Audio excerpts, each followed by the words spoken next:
இந்த தேசத்தின் தலையெழுத்தையே மாற்றி அமைக்க வேண்டும். அதற்கு தடையாய் இருப்பது புரட்சியாளர் அம்பேத்கர் வகுத்தளித்திருக்கிற அரசமைப்பு சட்டம் தான். ஒரே தேசம், ஒரே கட்சி, ஒரே ஆட்சி, அதுக்கு தான் விரும்புகிறோம். அரசியல் சாசனம் எவ்வளவு சிறப்பாக இருந்தாலும் அதை செயல்படுத்துபவர்களின் தன்மையை பொறுத்து அது மோசமானதாக மாறலாம். மோடி ஆட்சிக்கு வருவார்னு அப்பவே அம்பேத்கருக்கு தெரிந்திருக்கிறது. ஒரு அரசியல் சாசனம் எவ்வளவு மோசமாக இருப்பினும் அதை செயல்படுத்துபவர்கள் நல்லவர்களாக இருப்பின் அது ஒரு சிறந்த அரசியல் சாசனமாக இருக்கலாம். புரட்சியாளர் அம்பேத்கர் பேசியதைத்தான் தந்தை பெரியார் பேசினார். அதனால்தான் இனம் இனத்தோடு சேரும் என்பதை போல அம்பேத்கரும் பெரியாரும் நண்பர்களாக இருந்தார்கள். முஸ்லீம் ஓட்டும் கிறிஸ்டியன் ஓட்டும் எனக்கு டைரக்டா வேண்டான்னு சொல்லக்கூடிய பாரதிய ஜனதா தலித்துகளின் ஓட்டு வேண்டான்னு சொல்ல முடியுமா? சொல்ல முடியாது. அம்பேத்கரை நேரடியாக எதிர்க்க முடியுமா? எதிர்க்க முடியும். காங்கிரஸோடு நிற்க வேண்டியதும் ராகுல் காந்தியோடு கைகோர்க்க வேண்டியதும் இன்றைய வரலாற்று தேவை. இந்த வீடியோவை உங்களுக்கு வழங்குபவர்கள் Paces Pay, secure digital payments with multiple features and great success rate. தோழர் ரவிக்குமார் அவர்கள் எடுத்திருக்கிற இந்த முயற்சி அளப்பரியது. இன்னும் 70 நூல்கள் தொகுக்கப்பட வேண்டும், வெளியிட வேண்டும். வாய்ப்பு கிடைக்கிற அத்தனை அவைகளிலும் அரசமைப்பு சட்டத்தின் பாதுகாப்பை வலியுறுத்தி பேசியிருக்கிறோம். அரசமைப்பு சட்டத்திற்கு என்ன ஆபத்து என்பதை தொடர்ந்து அழுத்தமாக பேசி வருகிற இயக்கம் விடுதலை சிறுத்தைகள் கட்சி. அந்த அடிப்படையில் தான் தேசம் காப்போம் மாநாட்டையும் பிறகு ஒருங்கிணைத்தோம். தேசம் காப்போம் பேரணியையும் ஒருங்கிணைத்தோம். சனாதனமா ஜனநாயகமா என்கிற உரையாடலை இங்கே தொடங்கி வைத்தோம். சனாதனமே இங்கு கோலோச்சுகிறது என்பதை உரத்து சொன்னோம். சனாதனம் கோலோச்சுகிறது என்றால் மனு தர்மமே இங்கு கோலோச்சுகிறது என்பதை விளக்கி சொன்னோம். மனு தர்மம் இங்கே கோலோச்சுகிறது என்றால் புரட்சியாளர் அம்பேத்கர் அவர்கள் எழுதிய அரசமைப்பு சட்டம் இங்கே நடைமுறையில் இல்லை என்பதை எடுத்துரைத்தோம். ஒரு புறம் மனு தர்ம சட்டம், இன்னொரு புறம் அரசமைப்பு சட்டம். அது மனு எழுதியதால் மனு சட்டம், இது அம்பேத்கர் எழுதியதால் அம்பேத்கர் சட்டம்.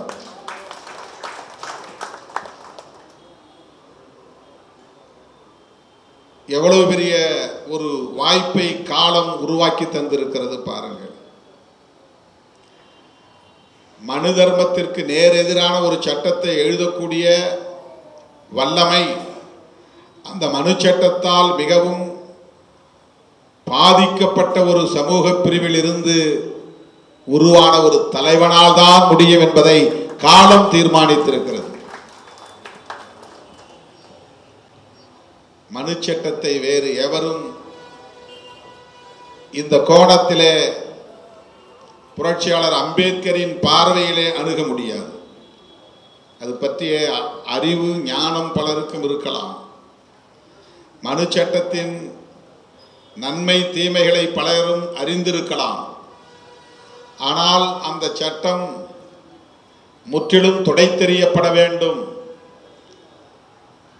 அதற்கு மாற்றான ஒரு சட்டம் படைக்கப்பட வேண்டும் என்கிற பார்வை புரட்சியாளர் அம்பேத்கருக்குத்தான் இயல்பாக அமைந்திருக்கிறது.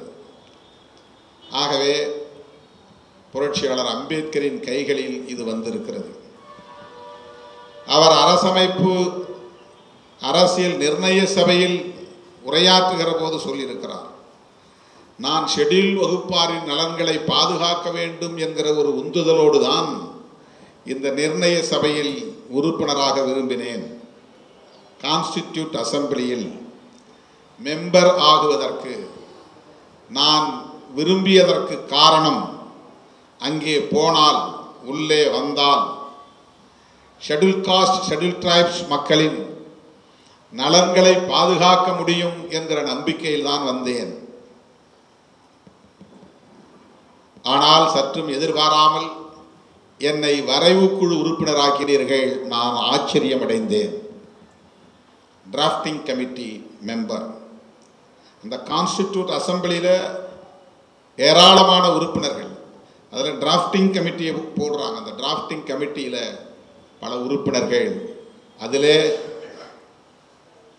ஒருவராக புரட்சியாளர் அம்பேத்கரை தேர்வு செய்ததை குறிப்பிடுகிறார். நான் சற்றும் எதிர்பார்க்கவில்லை.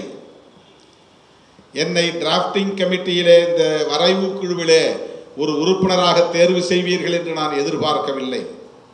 எனக்கு ஆச்சரியம். அதைவிட ஆச்சரியம், அந்த வரைவு குழுவின் தலைவராக என்னை நீங்கள் தேர்வு செய்தது. இவ்வளவு பெரிய பொறுப்பை என் தோளில் சுமத்துவீர்கள் என்று நான் எதிர்பார்க்கவில்லை. அதற்காக நான் நன்றி செலுத்த கடமைப்பட்டிருக்கிறேன். புரட்சியாளர் அம்பேத்கர் அவர்கள் நன்றி பெருக்கோடு அந்த அரசியல் நிர்ணய சபையிலே இதை குறிப்பிடுகிறார். ஆக அவர் எதிர்பாராத ஒரு வாய்ப்பு. அதைத்தான் நான் சொன்னேன், காலம் தந்த ஒரு வாய்ப்பு என்று சொன்னேன்.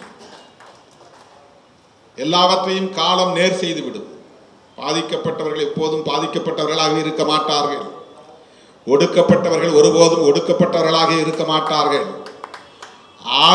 ஆளுகை செய்யப்படுகிற, ஆளுமை செய்யப்படுகிற அல்லது ஆளப்படுகிற மக்கள் எப்போதும் ஆளப்படுகிறவர்களாகவே இருக்க மாட்டார்கள். அவர்களும் ஆளுபவர்களாக வருவார்கள். காலம் அதை நேர் செய்யும்.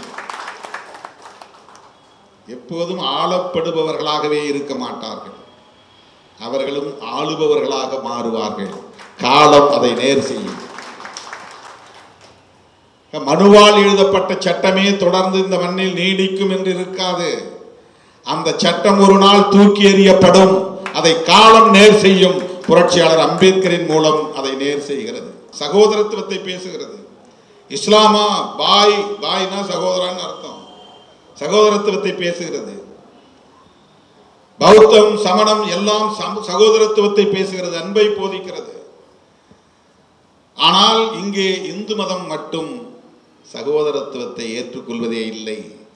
பிறப்பின் அடிப்படையில் உயர்வு தாழ்வை போதிக்கிறது, வர்ண பாகுபாடுகளை போதிக்கிறது. இந்த மதத்தை எப்படி அரச மதமாக வைக்க முடியும்?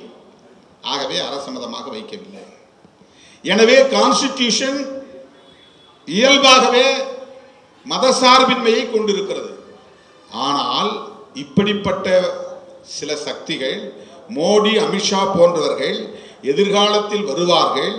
RSS வலிமை பெறுகிற ஒரு சூழலும் வரலாம். அப்படி வந்தால் இந்த நாடு என்னாகும் என்கிற கவலை அந்த மிசாவை நடைமுறைப்படுத்திய போதே இந்திரா காந்தி அம்மையாருக்கு இருந்திருக்கிறது என்பதை எண்ணி பார்க்கிற போதே வியப்பாக இருக்கிறது. தோழர்களே, அமெண்ட்மெண்ட் செய்து, திருத்தம் செய்து, இந்த யூனியன் கவர்மெண்ட் பற்றி ஒரு டெஃபினிஷன் பிரியாம்பிள், அப்ப 3 சொற்களால் அதை டிஃபைன் பண்றார். சாவரின் டெமோக்ராட்டிக் ரிபப்ளிக், அதுதான் யூனியன் கவர்மெண்ட். டெல்லியில் இருக்கிற அரசாங்கம் எப்படிப்பட்ட அரசாங்கம்? இறையாண்மையுள்ள ஜனநாயக குடியரசு, அவ்வளவுதான். இந்திரா காந்தி அம்மையார் வந்து அந்த 3 வார்த்தைக்கு இடையில 2 வார்த்தை சிறுகி 5 வார்த்தையாக மாற்றுகிறார். Sovereign, socialist, secular, democratic republic. Secular மதச்சார்பின்மை, சோசலிஸ்ட் சமதர்மம். இந்த 2ம் தான் இன்னைக்கு RSS காரன் கண்ணை உறுத்திட்டு இருக்கு. இந்த 2 சொற்களை நீக்க வேண்டும் என்றுதான் சுப்பிரமணிய சாமி வழக்கே தொடுத்தார் உச்ச நீதிமன்றத்தில். அண்மையில் அந்த வழக்கு தள்ளுபடி செய்யப்பட்டு விட்டது. நீக்க முடியாது. சில நேரங்களில் உச்ச நீதிமன்றத்தில் நல்ல நீதிபதிகளும் இருக்கிறார்கள். இந்த பேசிக் ஃபேக்டர்ஸ் பாதிக்கப்படக்கூடாது என்பதுதான் ஏற்கனவே உச்ச நீதிமன்றம் வரையறுத்தது. என்ன பேசிக் ஃபேக்டர்? செக்யூலரிசம். அரசமைப்பு சட்டத்தின் சிறப்பு கூறுகளுள், அடிப்படை கூறுகளுள் முதன்மையானவை செக்யூலரிசம். புளூரலிசம், பன்மைத்துவம். எத்தனை மதங்களும் இங்கே இருக்கலாம், எத்தனை கடவுள்களும் இருக்கலாம், எத்தனை மொழிகளும் பேசலாம், ஆனால் நாம் ஒற்றுமையாக வாழ வேண்டும். இந்த பன்மைத்துவம், புளூரலிசம். ஃபெடரலிசம், மாநிலங்கள் தனியே அரசுகளை கொண்டிருக்கலாம். டெல்லியிலும் ஒரு அரசு இருக்கலாம், ஒன்றிய அரசு. இவர்களுக்கு இடையிலே ஒரு கூட்டாட்சி தத்துவம் இயங்க வேண்டும். ஃபெடரலிசம். செக்யூலரிசம், புளூரலிசம், ஃபெடரலிசம், இந்த 3 மிக முக்கியமான கூறுகள், பேசிக் ஃபேக்டர்ஸ். அதற்கடுத்து ஜஸ்டிஸ், லிபர்ட்டி, ஈக்குவாலிட்டி, ஃப்ரெட்டர்னிட்டி. இந்த 7 சொற்கள் தான் இன்றைக்கு இந்தியாவை இந்த நிலைக்கு கொண்டு வந்து கட்டி காப்பாற்றி வைத்திருக்கிறது. நாம் பார்க்கிற இன்றைய இந்தியா இந்த 7 தூண்களில் நிறுவப்பட்டவைதான். இந்த 7 தூண்களையும் அடித்து நொறுக்க துடித்துக் கொண்டிருக்கிற கும்பல் தான் சனாதன கும்பல். அதிலே மிக முக்கியமாக இந்திரா காந்தி அம்மையாரால் இங்கே திணிக்கப்பட்டதாக சொல்லப்படுகிற 2 சொற்கள் சோசலிஸ்ட், செக்யூலர். இதனால் தான் இந்தியாவுக்கு அவர்களால் பெயரை மாற்ற முடியவில்லை, இந்தியாவுக்கு ஒரு அரச மதத்தை உருவாக்க முடியவில்லை. ஆகவே அவர்களின் அல்டிமேட் எய்ம் ஆட்சியில் உட்கார்ந்துருக்கிறது இல்லை, அடுத்தடுத்து பிஜேபியிலிருந்து பிரதமரை உருவாக்குறது இல்லை, இந்த தேசத்தின் பெயரை மாற்ற வேண்டும். இந்து ராஷ்டிரா அல்லது இந்துஸ்தான் அல்லது அவர்கள் விரும்புகிற இந்து என்கிற சொற்றொடருடன் கூடிய ஒரு தேசம். இந்த அரசாங்கத்திற்கு ஸ்டேட் ரிலீஜன், மதம், அரச மதம் அறிவித்தாக வேண்டும். இது ரெண்டும் தான் உங்களுடைய நோக்கம். சும்மா எலெக்ஷன் நின்று 2 பேர் யார் பிரதமர், நம்ம 10 ஆண்டு 20 ஆண்டு 30 ஆண்டு ஆட்சியில் இருந்து சுகபோகமாக வாழணுங்கிறதல்ல ஆர்எஸ்எஸ்காருடைய நோக்கம்.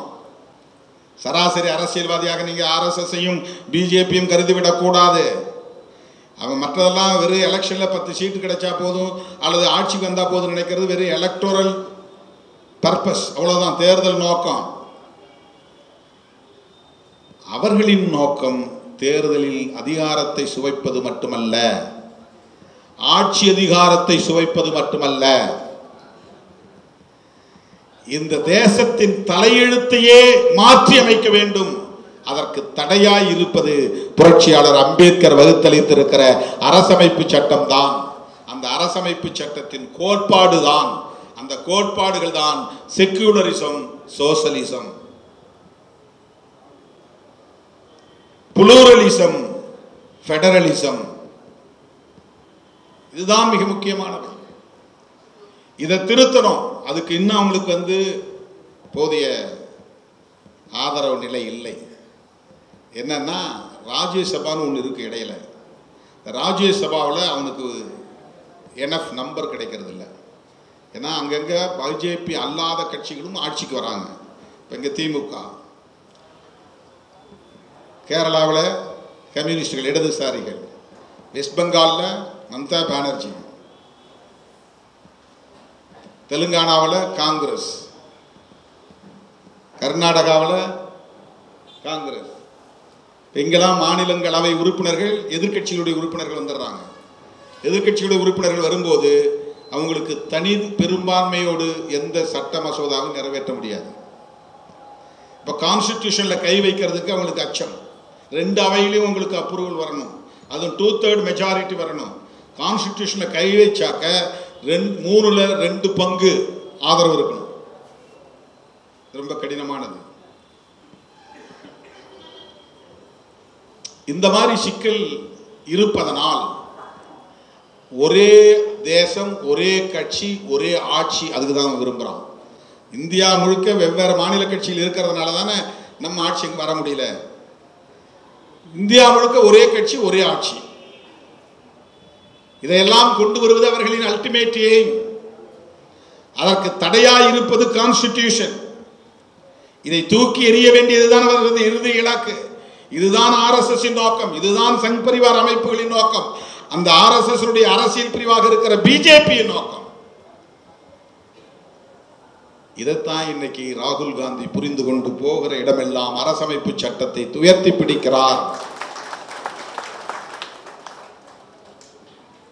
ஏன் நாம் காங்கிரஸ் கட்சியை ஆதரிக்கிறோம் அல்லது காங்கிரஸ் கட்சியோடு திமுகவோடு இணைந்து நிற்கிறோம் என்பதற்கு இதிலிருந்து உங்களால் பொருளை புரிந்து கொள்ள முடியும். ஒவ்வொரு கட்சிக்கும் வெவ்வேறு கொள்கைகள் உண்டு, விமர்சனங்கள் உண்டு, முரண்பாடுகள் உண்டு. ஆனால் எல்லாவற்றிலும் எதை முதன்மையானது என்று நாம் முன்னிறுத்துகிறோம் என்பதை பொறுத்துதான் உறவுகள் தீர்மானிக்கப்படுகின்றன. இன்றைக்கு இந்திய தேசத்தை பாதுகாக்க வேண்டுமானால் இந்திய அரசமைப்பு சட்டத்தை பாதுகாத்தாக வேண்டும். இந்திய அரசமைப்பு சட்டத்தை பாதுகாக்காமல் ஒரு புதிய சமத்துவ இந்தியாவை நம்மால் உருவாக்க முடியாது. பழைய இந்தியாவை உடைப்போம் என்று புரட்சியாளர் அம்பேத்கர் வெளிப்படையாக சொல்லவில்லை. ஆனால் பழைய இந்தியாவை உடைத்துவிட்டு புதிய இந்தியாவை உருவாக்குவதற்கான ஆயுதத்தை நம்மிடத்தில் கொடுத்திருக்கிறார். அந்த ஆயுதம் தான் அரசமைப்பு சட்டம். அந்த அரசமைப்பு சட்டம் 100 விழுக்காடு இம்ப்ளிமெண்ட் நடைமுறைக்கு வந்தால் சமத்துவ இந்தியா உருவாகிவிடும், சகோதரத்துவ இந்தியா உருவாகிவிடும். சகோதரத்துவம் இல்லையே, அரசியல் மேடைகளை தவிர வேறு எங்கும் நம் இடத்திலே அண்ணன் தம்பி உறவே இல்லையே, அக்கா தங்கை உறவே இல்லையே, சகோதரத்துவ உறவே இல்லையே.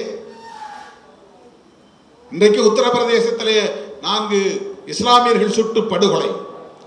மசூதிக்குள்ளே நுழைந்து இங்கு இந்து கோவில் கட்டப்பட்டு இருப்பதாக அறிகிறோம் என்று கேட்டு அங்கே போய் வம்பிழுத்து வன்முறைக்கு வித்திட்டு மிகப்பெரிய தாக்குதல், துப்பாக்கி சூடு, படுகொலை, இதெல்லாம் அவர்களின் அரசியல் செயல் திட்டத்திலிருந்து வருவது.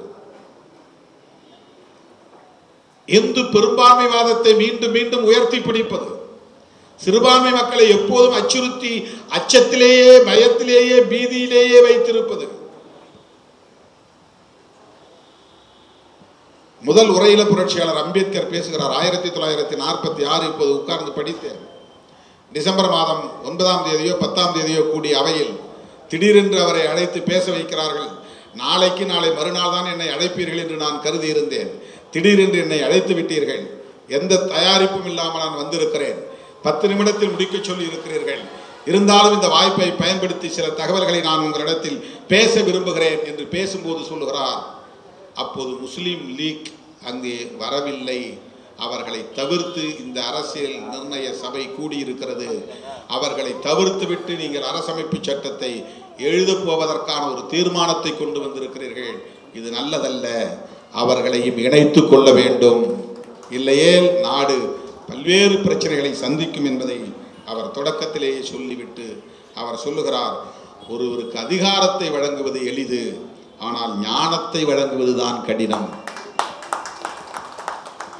அரசியல் சாசனம் எவ்வளவு சிறப்பாக இருந்தாலும் அதை செயல்படுத்துபவர்களின் தன்மையை பொறுத்து அது மோசமானதாக மாறலாம். மோடி ஆட்சிக்கு வருவார்னு அப்பவே அம்பேத்கருக்கு தெரிந்திருக்கிறது. RSS ஆட்சிக்கு வரும் என்பது அப்போதே அம்பேத்கருக்கு தெரிந்திருக்கிறது. அரசியல் சாசனம் எவ்வளவு சிறப்பாக இருந்தாலும் அதை செயல்படுத்துபவர்களின் தன்மையை பொறுத்து அது மோசமானதாக மாறலாம். ஓர் அரசியல் சாசனம் எவ்வளவு மோசமாக இருப்பினும் அதை செயல்படுத்துபவர்கள் நல்லவர்களாக இருப்பின் அது ஒரு சிறந்த அரசியல் சாசனமாக இருக்கலாம். இது பொதுவாக அவர் சொன்ன ஒரு கோட், ஒரு மேற்கோள். அரசியல் சாசனம் ஒரு தேசத்தின்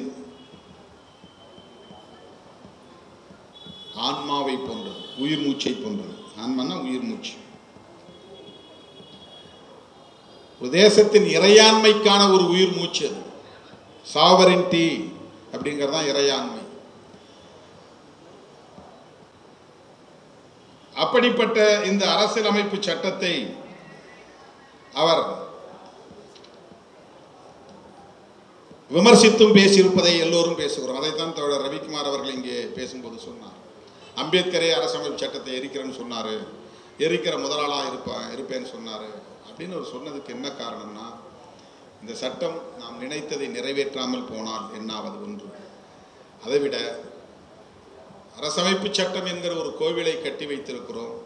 இந்த கோவிலுக்குள்ளே தெய்வத்தை குடியேற வைப்பதற்கு பதிலாக தெய்வம் குடியேறுவதற்கு முன்பே பிசாசுகள் குடியேறிவிட்டால் என்னாவது? கோயிலை கட்டுறோம், சிலையை பிரதிஷ்டை பண்ணுறோம், கடவுள் சிலையை பிரதிஷ்டை பண்ணுறோம், யாகம் பண்ணி அந்த கடவுளுக்கு உயிர் விட்டுறோம். இதுதான் நடக்குது எல்லா இடங்களும். கும்பாபிஷேகம் அதுதான். தெய்வத்துக்கு பதிலாக அங்கே பிசாசுகள் குடியேறிவிட்டால் என்ன ஆகும்? இன்றைக்கு அரசமைப்பு சட்டத்தின் கோவில் என்றால் அது நாடாளுமன்றம். அரசமைப்பு சட்டத்தின் கோவில் என்றால் அது நாடாளுமன்றம். டெம்பிள் ஆஃப் டெமோக்ரஸி என்று சொல்லுகிறோம். நாடாளுமன்றம். இந்த நாடாளுமன்றத்தில் இன்றைக்கு யார் அமர்ந்திருக்கிறார்கள்? இந்த அரசமைப்பு சட்டத்தை எதிராக பார்ப்பவர்கள் அமர்ந்திருக்கிறார்கள். எதிராக பார்ப்பவர்களாக தங்களை காட்டிக்கொள்கிறார்களா? இல்லை. ஏன்னா அரசமைப்பு சட்டத்தை எதிராக காட்டினால் அம்பேத்கரை தெய்வமாகவே கருதுகிற கோடானு கோடி மக்களை எதிர்கொள்ள வேண்டி வரும். அதான் பிரச்சனை. பெரியாரை நேரடியாக எதிர்ப்பவர்கள் ஏன் அம்பேத்கரை நேரடியாக எதிர்க்கவில்லை? பெரியார் பேசியதும் அம்பேத்கர் பேசியதும் முரண்பாடானவை அல்ல. புரட்சியாளர் அம்பேத்கர் பேசியதைத்தான் தந்தை பெரியார் பேசினார். அதனால்தான் இனம் இனத்தோடு சேரும் என்பதைப் போல அம்பேத்கரும் பெரியாரும் நண்பர்களாக இருந்தார்கள். நண்பர்களாக இருக்க முடிந்தது. ஆகவே புரட்சியாளர் அம்பேத்கர் பேசிய அனைத்தும் தந்தை பெரியார் பேசியிருக்கிறார். பெரியாரை தங்களின் கொள்கை எதிரி என்று சொல்லக்கூடிய சங் பரிவார்கள் புரட்சியாளர் அம்பேத்கரை கொள்கை எதிரி என்று சொல்ல முடியுமா? ஒரே ஒரு வேறுபாடு, பெரியாருக்கு மதத்தின் மீதும் கடவுளின் மீதும் நம்பிக்கை இல்லை. புரட்சியாளர் அம்பேத்கருக்கு மதத்தின் மீதும் கடவுளின் மீதும் விமர்சனம் இல்லை. ரெண்டு பேருக்கும் உள்ள வேறுபாடு அவ்வளவுதான். மற்ற எல்லாவற்றிலும் இருவரும் ஒத்து போகிறார்கள். அப்படிப்பட்ட சனாதன எதிர்ப்பில் ஒத்து போகிற இரண்டு தலைவர்களில் பெரியாரை மட்டும் நேரடி எதிரி என்று சொல்வதற்கு அரசியல் ரீதியாக அல்லது தேர்தல் அடிப்படையில் அவர்களுக்கு எந்த நஷ்டமும் ஏற்படாது. புரட்சியாளர் அம்பேத்கர் அவர்களை எதிர்த்தால் அவர்களுக்கு கோடிக்கணக்கான தலித்துகளின் வாக்குகளை பெற முடியாமல் போகும். ரெண்டு காரணம். ஒன்று, நேரடியாக எதிர்த்தா இவங்க தொடர்ந்து காங்கிரஸுக்கு ஓட்டு போட்டுட்டே இருப்பாங்க. இப்போ தலித்துகள் ஓட்டு போட்டு தான் காங்கிரஸை உயிர் போட்டு வைத்திருக்கிறார்கள். அது உண்மை, அதை யாரும் மறுக்க முடியாது. தலித்துகள், பழங்குடிகள், சிறுபான்மையினர், இந்த சமூகத்தின் பெரும்பாலான வாக்குகள் காங்கிரஸுக்கு இந்தியா முழுவதும் கிடைக்கிறது. எங்க கிடைக்கலையோ அங்க அவங்களால ஆட்சியை கைப்பற்ற முடியல. முஸ்லீம் ஓட்டும் கிறிஸ்டியன் ஓட்டும் எனக்கு டைரக்டா வேண்டாம்னு சொல்லக்கூடிய பாரதிய ஜனதா தலித்துகளின் ஓட்டு வேண்டாம்னு சொல்ல முடியுமா? சொல்ல முடியாது.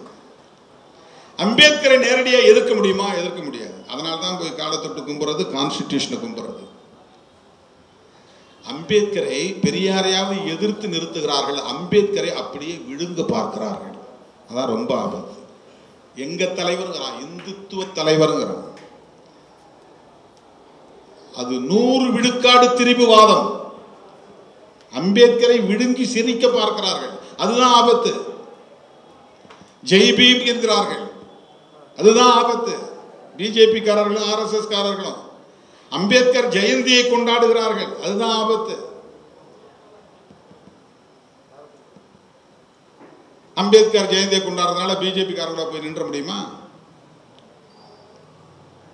அம்பேத்கர் வாழ்க என்று சொல்வதால் பிஜேபி காரர்களோடு சேர்ந்து நாம் முழக்கம் எழுப்ப முடியுமா? ஜெய் பீம் என்று பிஜேபி காரர்களும் ஆர்எஸ்எஸ் காரர்களும் சொல்லுவதனால் அவர்கள் நண்பர்களாகி விடுவார்களா? அம்பேத்கர் பற்றிய புத்தகம் வெளியிடுகிறார்கள், நிறைய புத்தகங்கள். இளையராஜா கூட அதுக்கு முன்னுரை கொடுத்திருந்தார் ஏதோ ஒரு புத்தகத்துக்கு. மோடியை பற்றி எழுதிய புத்தகம், மோடியை பற்றி எழுதிய புத்தகம், நிறைய புத்தகங்கள் கொண்டு வருகிறார்கள். எல்லாம் அவ்வளவு 100 விழுக்காடு திரிபுவாதங்கள். 100 விழுக்காடு திரிபுவாதங்கள். உண்மையை திரிச்சு எழுதுறது, வரலாற்றை திரிச்சு எழுதுவது, அம்பேத்கரை இந்துத்துவ தலைவராக காட்டுவது, இந்து மதத்தை பாதுகாத்த தலைவராக காட்டுவது, அதனால்தான் அவர் கிறிஸ்தவத்துக்கு போகவில்லை, இஸ்லாத்துக்கு போகவில்லை என்று தவறான வரலாற்றை மக்களிடத்திலே பரப்புவது. ஆகவே அம்பேத்கர் பெயரை சொல்லுவதனாலேயே, அம்பேத்கர் பெயரில் புத்தகங்களை வெளியிடுவதனாலேயே சங் பரிவார்களோடு கைகோர்த்து விட முடியாது. கவனமாக இருக்க வேண்டும். அம்பேத்கரின் அரசியலுக்கு மிகப்பெரிய வலிமையை அரசமைப்பு சட்டத்தில் நிறுவி காட்டியவர் இந்திரா காந்தி அம்மையார். காங்கிரஸோடு நிற்க வேண்டியதும் ராகுல் காந்தியோடு கைகோர்க்க வேண்டியதும் இன்றைய வரலாற்று தேவை. இந்தியா பிளாக் உருவாவதற்கான ஒரு வரலாற்று தேவை இங்கிருந்துதான் உருவாகிறது.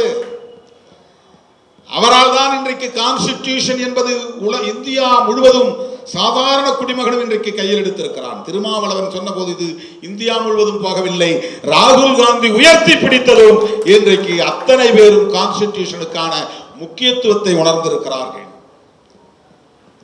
ராகுல் காந்தி இன்றைக்கு இந்தியன் பாலிடிக்ஸ் என்கிறது வருகிற போது அவர் ஒரு நேஷனல் சூப்பர் ஸ்டார் இன் தி பாலிடிக்ஸ். ஏன்னா கான்ஸ்டிடியூஷனை காப்பாற்றுவதற்கான பொறுப்பு அவரிடத்திலே இருக்கிறது. அதனால் சொல்லுகிறேன், இந்த கான்ஸ்டிடியூஷனை பாதுகாத்தால் தான் தேசத்தை பாதுகாக்க முடியும், மதச்சார்பின்மையை பாதுகாக்க முடியும், சமத்துவ இந்தியாவை கட்டமைக்க முடியும். அப்படிப்பட்ட புரிதலோடு நாம் அரசியல் களத்தில் தொடர்ந்து பயணிப்போம். யாரும் எந்த வதந்தியும் பரப்பலாம். மதசார்பற்ற முற்போக்கு கூட்டணி, விடுதலை சிறுத்தைகளும் சேர்ந்து உருவாக்கிய கூட்டணி. யாரும் எந்த விமர்சனமும் செய்யலாம். இந்தியா பிளாக் கூட்டணி, விடுதலை சிறுத்தைகளும் சேர்ந்து உருவாக்கிய கூட்டணி. ஆகவே இந்த கூட்டணி தான் சிறுத்தைகளின் கூட்டணி. இந்த கூட்டணி தான் தொடர்ந்து தமிழகத்தில் ஆட்சியில் இருக்கும். இந்தியாவிலும் அடுத்த தேர்தலில் இந்தியா பிளாக் ஆட்சியில் இருக்கும் என்பதை சொல்லி அரசமைப்பு சட்டத்தை பாதுகாக்கும் களப்பணியில் இணைந்து நிற்போம், களமாடுவோம் என்று சொல்லி வாய்ப்புக்கு நன்றி கூறி முடிக்கிறேன். நன்றி, வணக்கம். இந்த வீடியோ உங்களுக்கு பிடிச்சிருந்தா லைக் பண்ணுங்க, ஷேர் பண்ணுங்க, கமெண்ட் பண்ணுங்க. மறக்காம OH தமிழ் சேனலுக்கு சப்ஸ்கிரைப் பண்ணுங்க.